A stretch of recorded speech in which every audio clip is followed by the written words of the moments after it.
ఒక చిన్న స్టోరీ ఇప్పుడే చదివా, మీరు వినాలని కోరుకుంటున్నా. నచ్చితే ఒక లైక్ ఇవ్వండి, లేదంటే కామెంట్ సెక్షన్లో బాగుందని చెప్పండి. ఇదే మీరు ఇచ్చే నాకు సపోర్ట్. సరే, ఇంక స్టోరీ స్టార్ట్ చేస్తాం. ఒక కప్పను తీసుకుని వేడి నీటిలో వేయండి, అది వెంటనే బయటకు దూకేస్తుంది. అదే కప్పను చల్లనీటిలో గిన్నెలో వేయండి, అది అక్కడే ఉంటుంది. అప్పుడు మెల్లగా నీటిని వేడి చేయండి. కప్ప సహజ గుణం ఏంటంటే ఎలాంటి నీటినైనా దాన్ని శరీరాన్ని మార్చుకోగలదు. అంటే ఎలాంటి నీళ్ళలోనైనా తన శరీరాన్ని మార్చుకోగలదు అనమాట.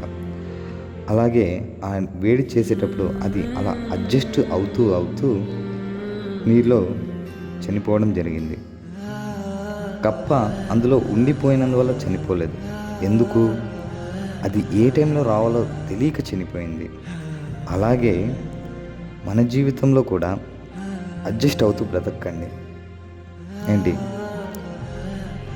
అలా అడ్జస్ట్ అవుతూ బతికామంటే జీవితంలో మనం పైకి ఎప్పుడు ఎదగలేము.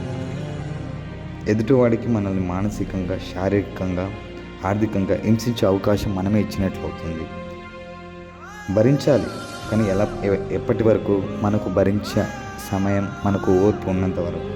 అది భరించలేనప్పుడు మనం బయటికి అక్కడి నుంచి వచ్చేస్తే అది మనకు చాలా చాలా మంచిది. ఎందుకంటే భరించగలమా అని చెప్పేసి కొత్త సమస్యలు సృష్టించే వాళ్ళు చాలామంది ఉన్నారు ఈ లోకంలో. అలా చిక్కుకుని చనిపోవడం కన్నా ఇప్పుడే మనం బయటకు వచ్చేస్తే మనము హ్యాపీగా ఉంటాం. అవతల వాడు ఏదైనా అనుకొని మనకు అవసరం లేదు, వాడు హ్యాపీగా ఉంటాడు. ఓకేనా? Thank you.